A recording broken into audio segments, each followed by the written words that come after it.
Kakinada పోర్టులోని Stella నౌక seize వ్యవహారం హైకోర్టుకు చేరింది. అన్ని అనుమతులు ఉన్న పారాబాయిల్డ్ రైస్ ను స్టెల్లా నౌకలో లోడ్ చేయకుండా అడ్డుకుంటున్నారని మిల్లర్లు పిటిషన్ వేశారు.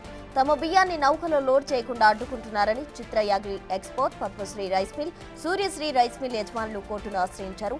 బియ్యం లోడ్ చేసేందుకు అనుమతి ఇచ్చేలా అధికారులకు ఆదేశాలు ఇవ్వాలని పిటిషన్లో కోరారు. నౌకలో బియ్యం లోడ్ చేయకుండా అడ్డుకునేందుకు ప్రభుత్వానికి ఉన్న అధికారాలేంటని కోర్టు ప్రశ్నించింది. వివరాలు సమర్పించేందుకు తమకు సమయం కావాలని అడిషనల్ అడ్వకేట్ జనరల్ కోరారు. తదుపరి విచారణ కోర్టు ఈ నెల 19కి వాయిదా వేసింది.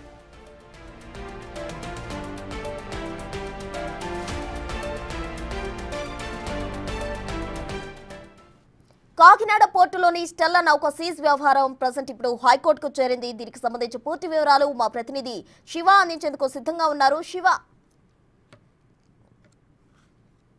మొత్తం మీద చూసుకుంటే కాకినాడ పోర్టు వ్యవహారం ఇప్పుడు ఆంధ్రప్రదేశ్లో పెను దుమారాన్ని లేపుతుంది. దీనికి సంబంధించి కూడా ప్రస్తుతం ఆంధ్రప్రదేశ్ రాజకీయాల చుట్టూ కూడా బియ్యం రేషన్ మాఫియా కొనసాగుతున్న తీరు పట్ల వివాదాస్పదంగా మారింది. తాజాగా స్టెల్లా నౌకకు సంబంధించి తమ బియ్యాన్ని షిప్లో అనుమతి చేయకుండా ఇబ్బందులు పాలు చేస్తున్నారు. అనుమతి ఇవ్వాలని చెప్పి కోరుతూ కూడా ఏపీ హైకోర్టులో ఒక పిటిషన్ దాఖలు చేశారు. పిటిషన్ విచారించిన ధర్మాసనం 19వ తేదీకి వాయిదా వేస్తూ కూడా తన తీర్పు వెలువరించింది. ముఖ్యంగా తమ రైసును లోడ్ అనుమతి చేసేందుకు అనుమతి ఇచ్చేలా అధికారులకు ఆదేశాలు ఇవ్వాలని చెప్పి కూడా 4 సంస్థలకు సంబంధించిన యాజమాన్యాలు హైకోర్టులో పిటిషన్ దాఖలు చేశారు.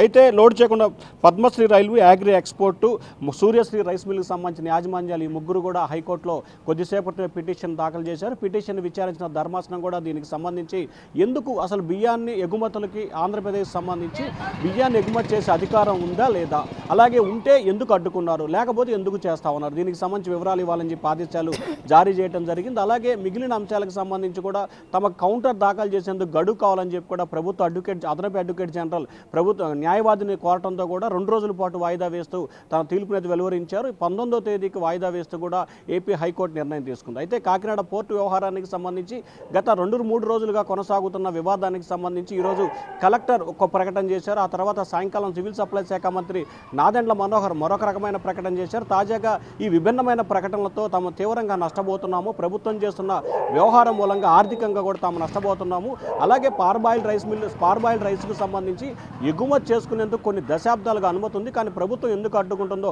అర్థం కావట్లేదని చెప్పి మా పిటిషన్లో అయితే పేర్కోవడం జరిగింది. మరి ఈ నెల 19వ తేదీన ఎటువంటి తీర్పు వస్తుంది, ఈ లోపల ప్రభుత్వం ఏ రకమైన చర్యలు తీసుకోబోతుంది అనే ఉత్కంఠ అయితే ప్రస్తుతం కొనసాగుతూ ఉంది. ప్రసన్న.